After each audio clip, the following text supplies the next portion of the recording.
The Coelum Philosophorum, or Book of Vexations, by Paracelsus Theophrastus Paracelsus.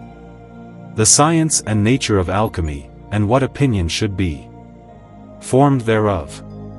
Regulated by the 7 rules or fundamental canons according to the 7 commonly known metals, and containing a preface with certain treatises and appendices.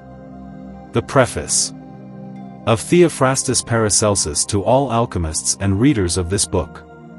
You who are skilled in alchemy, and as many others as promise yourselves great riches or chiefly desire to make gold and silver, which alchemy in different ways promises and teaches, equally, too, you who willingly undergo toil and vexations, and wish not to be freed from them, until you have attained your rewards, and the fulfillment of the promises made to you. Experience teaches this every day, that out of thousands of you not even one accomplishes his desire. Is this a failure of nature or of art? I say, no, but it is rather the fault of fate, or of the unskilfulness of the operator. Since, therefore, the characters of the sign of the stars and planets of heaven, together with the other names, inverted words, receipts, materials, and instruments are thoroughly well known to such as are acquainted with this art, it would be altogether superfluous to recur to these same subjects in the present book, although the use of such signs, names, and characters at the proper time is by no means without advantage. But herein will be noticed another way of treating alchemy different from the previous method, and deduced by 7 canons from the 7-fold series of the metals. This, indeed, will not give scope for a pompous parade of words, but, nevertheless, in the consideration of those canons everything which should be separated from alchemy will be treated at sufficient length, and, moreover, many secrets of other things are herein contained. Hence, too, result certain marvelous speculations and new operations which frequently differ from the writings and opinions of ancient operators and natural philosophers, but have been discovered and confirmed by full proof and experimentation. Moreover, in this art nothing is more true than this, though it be little known and gains small confidence. All the fault and cause of difficulty in alchemy, whereby very many persons are reduced to poverty, and others labor in vain, is wholly and solely lack of skill in the operator, and the defect or excess of materials, whether in quantity or quality, whence it ensues that, in the course of operation, things are wasted or reduced to nothing. If the true process shall have been found, the substance itself while transmuting approaches daily more and more towards perfection. The straight road is easy, but it is found by very few. Sometimes it may happen that a speculative artist may, by his own eccentricity, think out for himself some new method in alchemy, be the consequence anything or nothing. He need do not in order to reduce something into nothing, and again bring back something out of nothing. Yet this proverb of the incredulous is not wholly false. Destruction perfects that which is good, for the good cannot appear on account of that which conceals it. The good is least good whilst it is thus concealed. The concealment must be removed that so the good may be able freely to appear in its own brightness. For example, the mountain, the sand, the earth, or the stone in which a metal has grown is such a concealment. Each one of the visible metals is a concealment of the other 6 metals.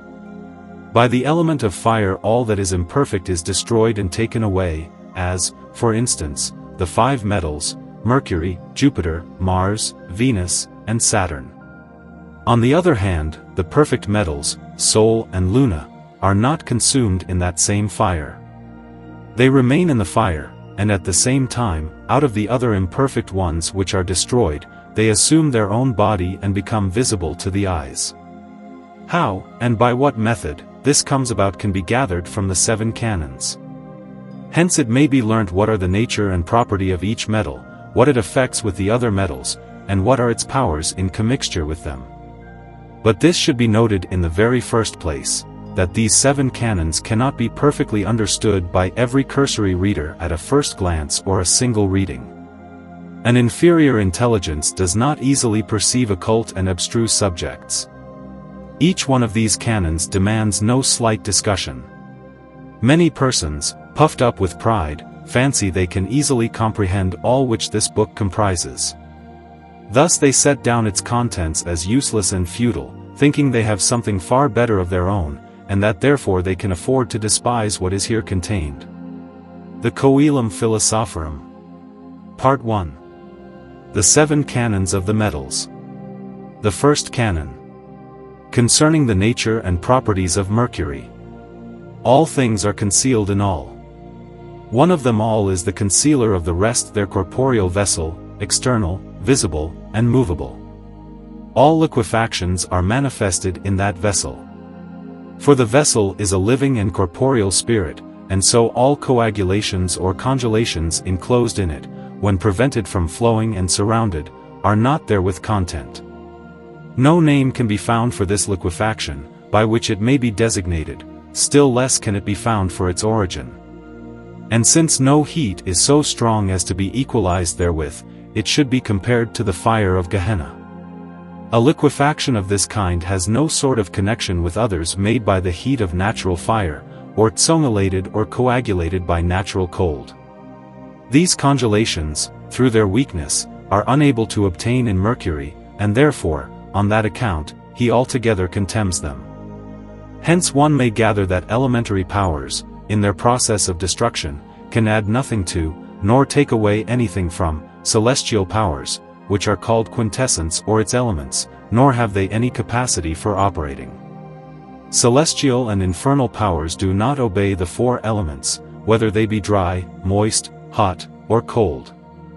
No one of them has the faculty of acting against a quintessence, but each one contains within itself its own powers and means of action. The second canon. Concerning the nature and properties of Jupiter.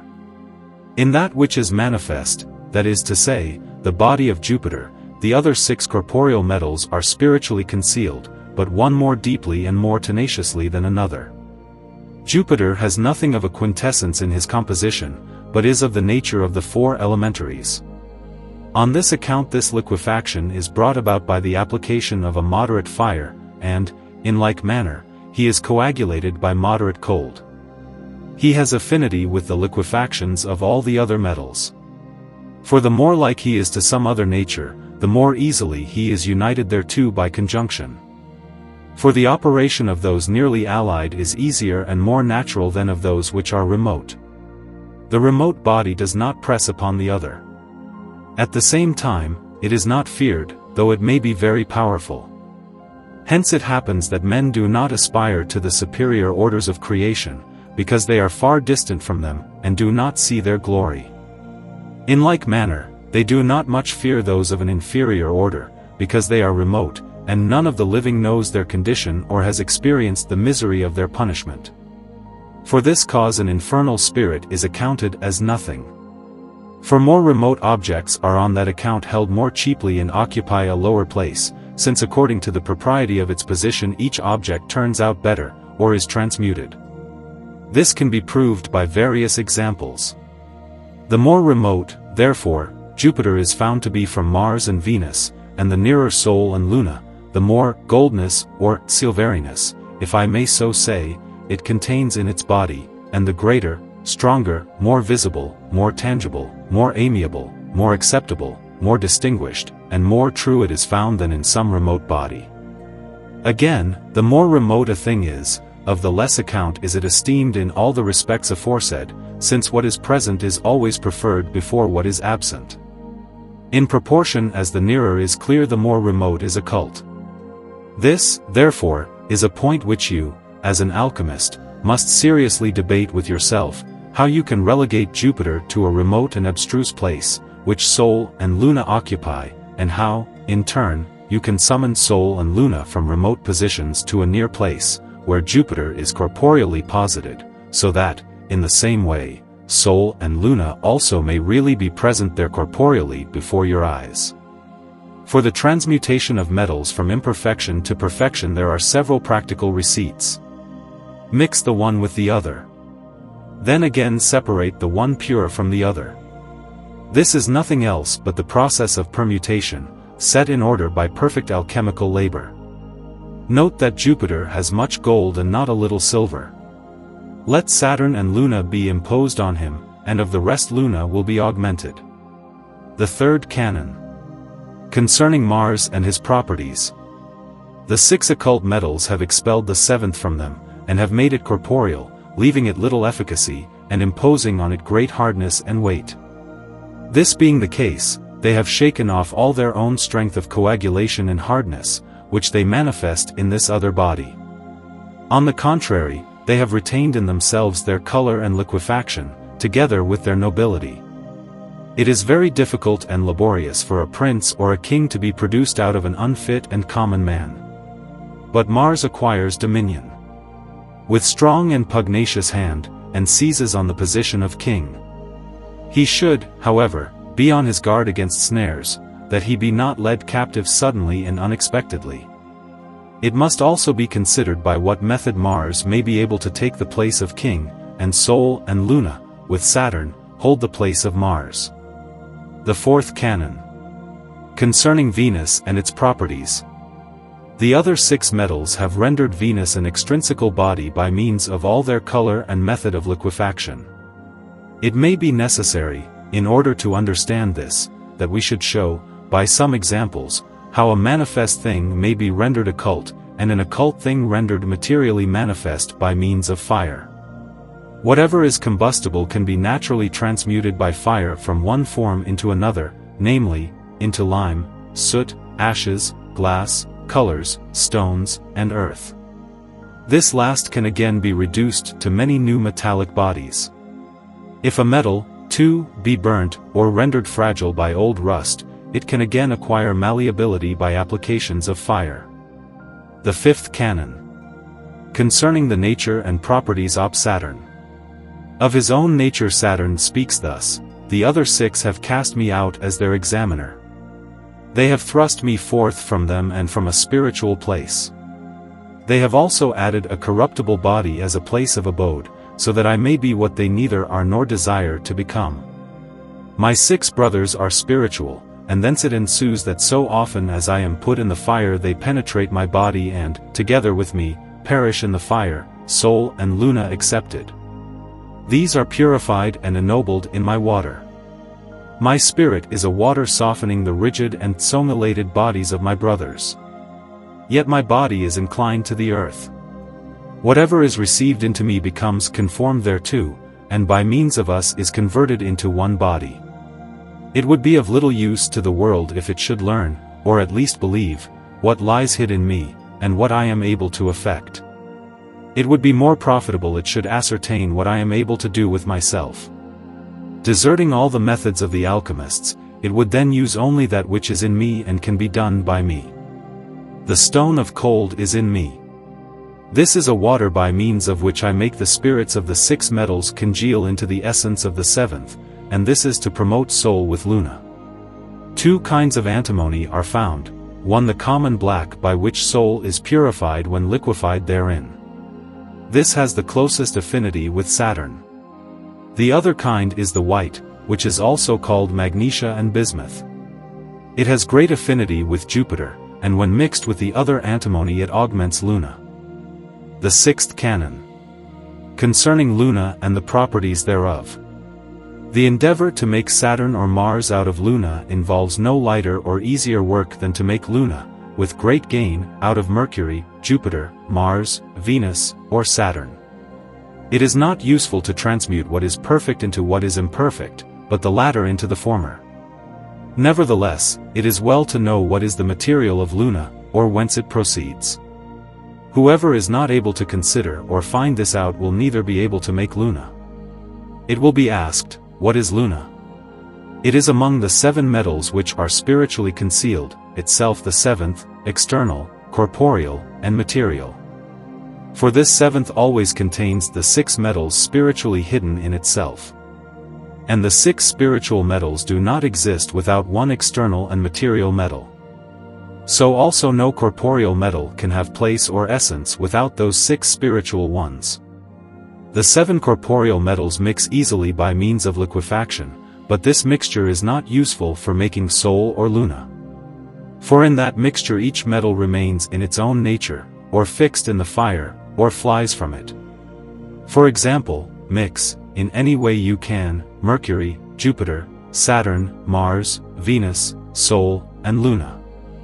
It will not thence result that Sol and Luna will so change the other 5 that, by the agency of Sol and Luna, these will become Sol and Luna. For though all be liquefied into a single mass, nevertheless each remains in its nature whatever it is. This is the judgment which must be passed on corporeal mixture. But concerning spiritual mixture and communion of the metals, it should be known that no separation or mortification is spiritual, because such spirits can never exist without bodies. Though the body should be taken away from them and mortified 100 times in 1 hour, nevertheless, they would always acquire another much more noble than the former. And this is the transposition of the metals from one death to another, that is to say, from a lesser degree into one greater and higher, namely, into Luna, and from a better into the best and most perfect, that is, into Sol, the brilliant and altogether royal metal. It is most true, then, as frequently said above, that the 6 metals always generate a 7th, or produce it from themselves clear in its esse. A question may arise: if it be true that Luna and every metal derives its origin and is generated from the other 6, what is then its property and its nature? To this we reply: from Saturn, Mercury, Jupiter, Mars, Venus, and Sol, nothing and no other metal than Luna could be made. The cause is that each metal has 2 good virtues of the other 6, of which altogether there are 12. These are the spirit of Luna, which thus in a few words may be made known. Luna is composed of the 6 spiritual metals and their virtues, whereof each possesses 2. Altogether, therefore, 12 are thus posited in one corporeal metal, which are compared to the 7 planets and the 12 celestial signs. Luna has from the planet Mercury, and from Aquarius and Pisces, its liquidity and bright white color. So Luna has from Jupiter, with Sagittarius and Taurus, its white color and its great firmness in fire. Luna has from Mars, with Cancer and Aries, its hardness and its clear sound. Luna has from Venus, with Gemini and Libra, its measure of coagulation, and its from Saturn, with Virgo and Scorpio, its homogeneous body, with gravity.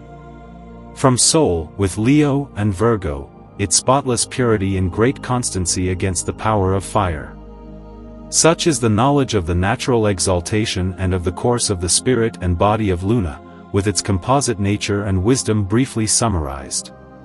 Furthermore, it should be pointed out what kind of a body such metallic spirits acquire in their primitive generation by means of celestial influx. For the metal digger, when he has crushed the stone, contemptible as it is in appearance, liquefies it, corrupts it, and altogether mortifies it with fire. Then this metallic spirit, in such a process of mortification, receives a better and more noble body, not friable but malleable. Then comes the alchemist, who again corrupts, mortifies, and artificially prepares such a metallic body.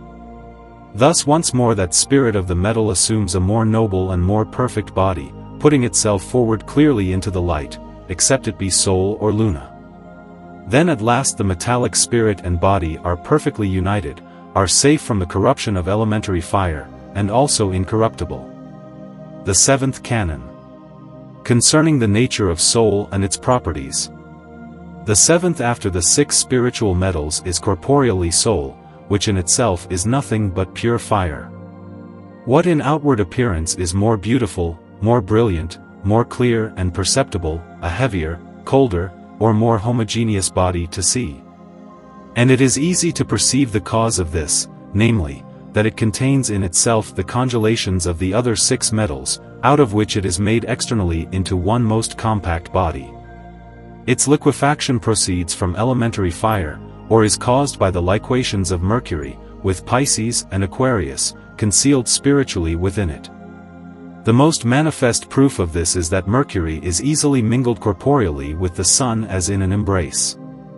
But for Sol, when the heat is withdrawn and the cold supervenes after liquefaction, to coagulate and to become hard and solid, there is need of the other 5 metals, whose nature it embraces in itself, Jupiter, Saturn, Mars, Venus, Luna. In these 5 metals the cold abodes with their regimens are especially found. Hence it happens that soul can with difficulty be liquefied without the heat of fire, on account of the cold whereof mention has been made.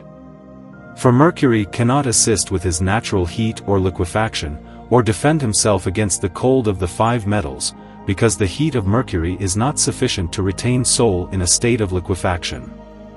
Wherefore soul has to obey the 5 metals rather than Mercury alone. Mercury itself has no office of itself save always to flow. Hence it happens that in coagulations of the other metals it can effect nothing, since its nature is not to make anything hard or solid, but liquid. To render fluid is the nature of heat and life, but cold has the nature of hardness, consolidation, and immobility, which is compared to death. For example, the 6 cold metals, Jupiter, Venus, Saturn, Mars, Venus, Luna, if they are to be liquefied must be brought to that condition by the heat of fire. Snow or ice, which are cold, will not produce this effect, but rather will harden. As soon as ever the metal liquefied by fire is removed therefrom, the cold, seizing upon it, renders it hard, songulated, and immovable of itself. But in order that Mercury may remain fluid and alive continually, say, I pray you, whether this will be effected with heat on cold? Whoever answers that this is brought about by a cold and damp nature, and that it has its life from cold, the promulgator of this opinion, having no knowledge of nature, is led away by the vulgar. For the vulgar man judges only falsely, and always holds firmly on to his error. So then let him who loves truth withdraw therefrom. Mercury, in fact, lives not at all from cold but from a warm and fiery nature. Whatever lives is fire, because heat is life, but cold the occasion of death.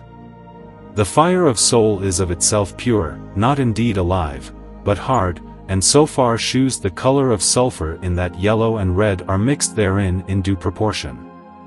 The 5 cold metals are Jupiter, Mars, Saturn, Venus, and Luna, which assign to soul their virtues, according to cold, the body itself, according to fire, color, according to dryness, solidity, according to humidity, weight, and out of brightness, sound.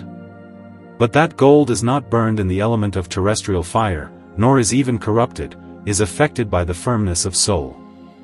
For one fire cannot burn another, or even consume it, but rather if fire be added to fire it is increased, and becomes more powerful in its operations.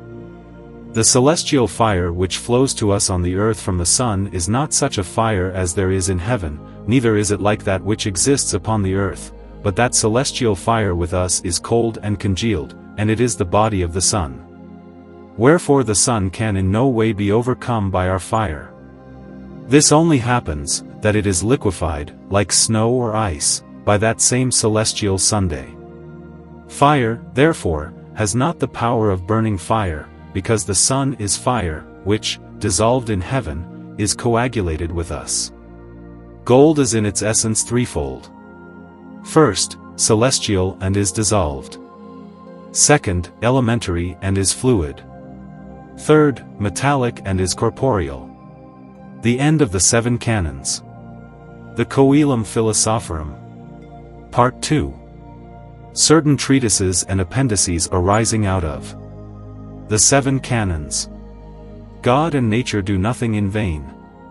The eternal position of all things, independent of time, without beginning or end, operates everywhere. It works essentially where otherwise there is no hope. It accomplishes that which is deemed impossible. What appears beyond belief or hope emerges into truth after a wonderful fashion. Note on Mercurius Vivus. Whatever tinges with a white color has the nature of life, and the properties and power of light, which causally produces life. Whatever, on the other hand, tinges with blackness, or produces black, has a nature in common with death, the properties of darkness, and forces productive of death. The earth with its frigidity is a coagulation and fixation of this kind of hardness. For the house is always dead, but he who inhabits the house lives. If you can discover the force of this illustration you have conquered. Tested liquefactive powder. Burn fat verbena. Recipe. Salt niter, 4 ounces, a moiety of sulfur, tartar, 1 ounce.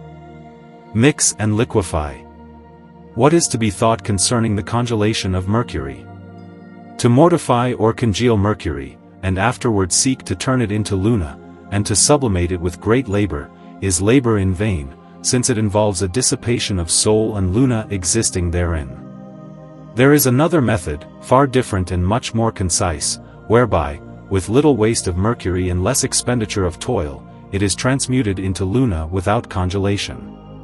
Anyone can at pleasure learn this art in alchemy, since it is so simple and easy, and by it, in a short time, he could make any quantity of silver and gold.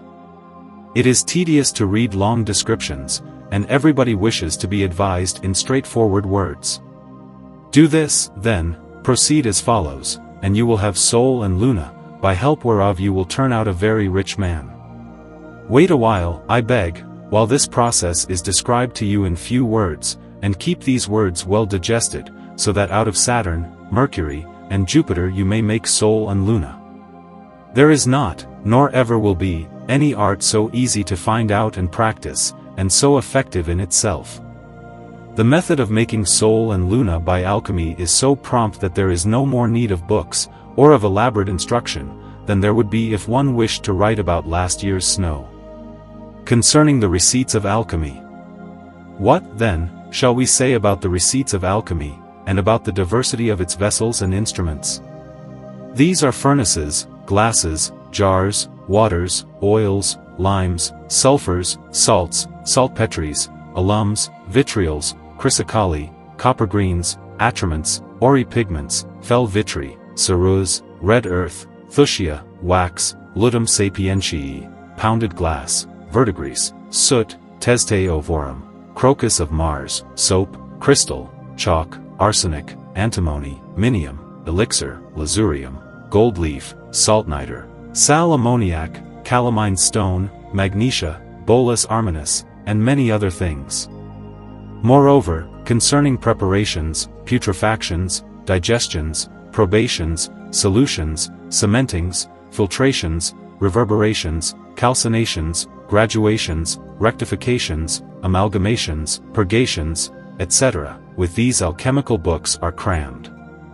Then, again, concerning herbs, roots, seeds, woods, stones, animals, worms, bone dust, snail shells, other shells, and pitch.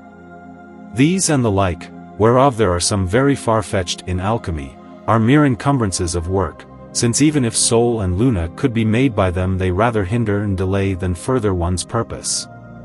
But it is not from these, to say the truth, that the art of making soul and luna is to be learnt. So, then, all these things should be passed by, because they have no effect with the 5 metals, so far as soul and luna are concerned. Someone may ask, what, then, is this short and easy way, which involves no difficulty, and yet whereby soul and luna can be made?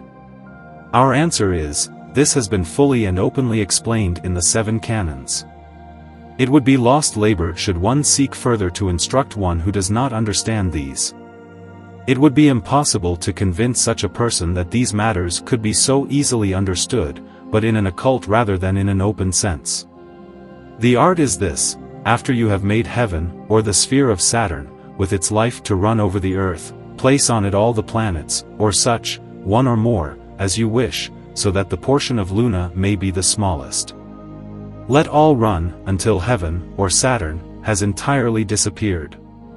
Then all those planets will remain dead with their old corruptible bodies, having meanwhile obtained another new, perfect, and incorruptible body. That body is the spirit of heaven. From it these planets again receive a body and life, and live as before. Take this body from the life and the earth. Keep it. It is soul and Luna. Here you have the art altogether, clear and entire. If you do not yet understand it, or are not practiced therein, it is well. It is better that it should be kept concealed, and not made public. How to conjure the crystal so that all things may be seen in it. To conjure is nothing else than to observe anything rightly, to know and to understand what it is. The crystal is a figure of the air. Whatever appears in the air, movable or immovable, the same appears also in the speculum or crystal as a wave. For the air, the water, and the crystal, so far as vision is concerned, are one, like a mirror in which an inverted copy of an object is seen. Concerning the heat of mercury. Those who think that mercury is of a moist and cold nature are plainly in error, because it is by its nature in the highest degree warm and moist, which is the cause of its being in a constant state of fluidity.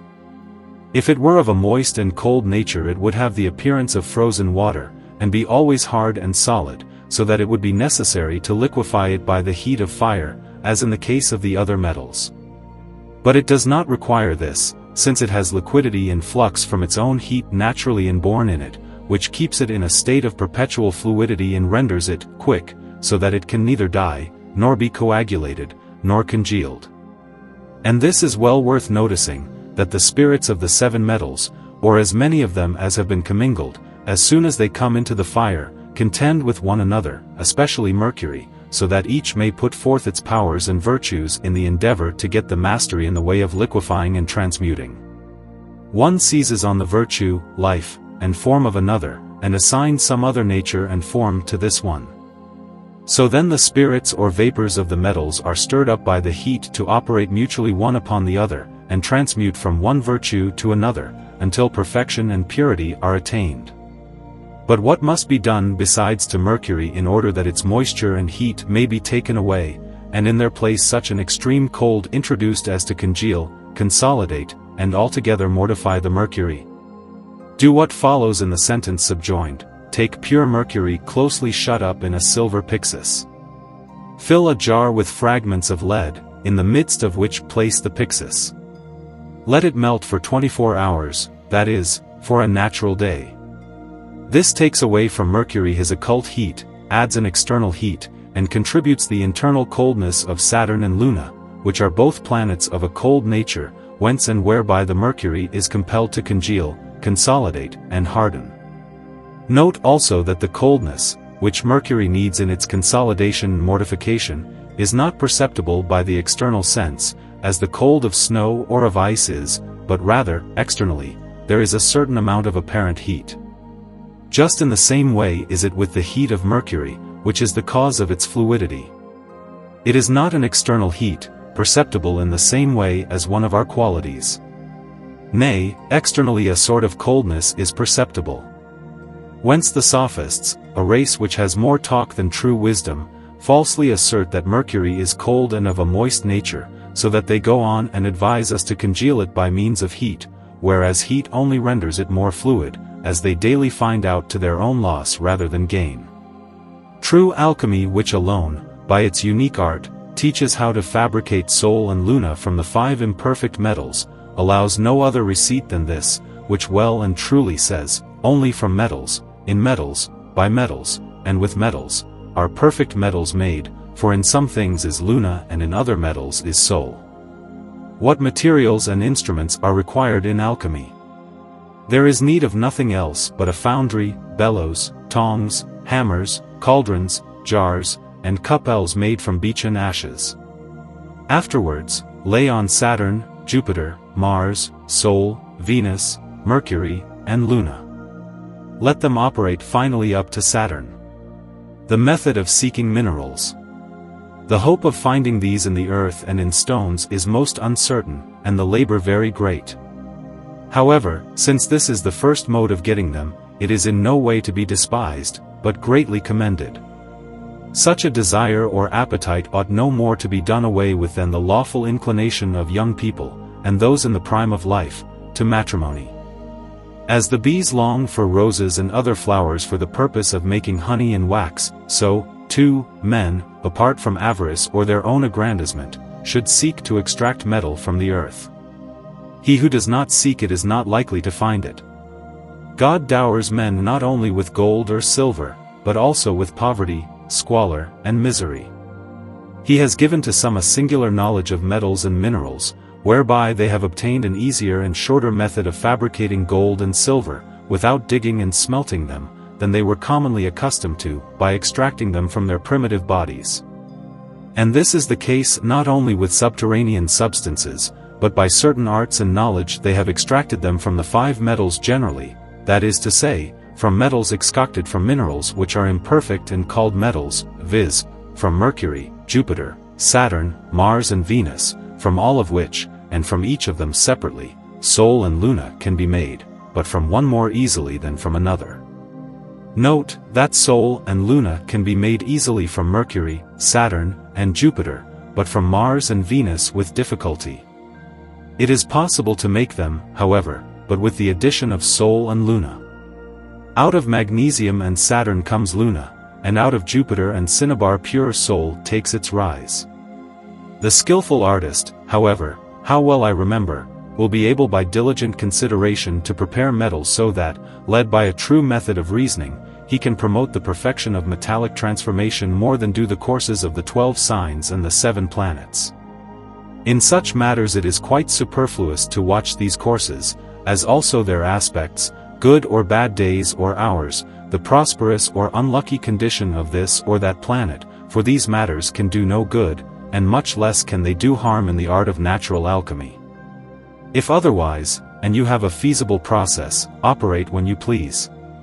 If, however, there be anything wanting in you or your mode of working, or your understanding, the planets and the stars of heaven will fail you in your work. If metals remain buried long enough in the earth, not only are they consumed by rust, but by long continuance they are even transmuted into natural stones, and there are a great many of these, but this is known to few. For there is found in the earth old stone money of the heathens, printed with their different figures. These coins were originally metallic, but through the transmutation brought about by nature, they were turned into stone. What alchemy is? Alchemy is nothing else but the set purpose, intention, and subtle endeavor to transmute the kinds of the metals from one to another. According to this, each person, by his own mental grasp, can choose out for himself a better way in art, and therein find truth, for the man who follows a thing up more intently does find the truth. It is highly necessary to have a correct estimation of stars and of stones, because the star is the informing spirit of all stones. For the Sol and Luna of all the celestial stars are nothing but one stone in itself, and the terrestrial stone has come forth from the celestial stone, through the same fire, coals, ashes, the same expulsions and repurgations as that celestial stone, it has been separated and brought, clear and pure in its brightness. The whole ball of the earth is only something thrown off, concrete, mixed, corrupted, ground, and again coagulated, and gradually liquefied into one mass, into a stony work, which has its seat and its rest in the midst of the firmamental sphere. Further it is to be remarked that those precious stones which shall forthwith be set down have the nearest place to the heavenly or sidereal ones in point of perfection, purity, beauty, brightness, virtue, power of withstanding fire, and incorruptibility, and they have been fixed with other stones in the earth. They have, therefore, the greatest affinity with heavenly stones and with the stars, because their natures are derived from these.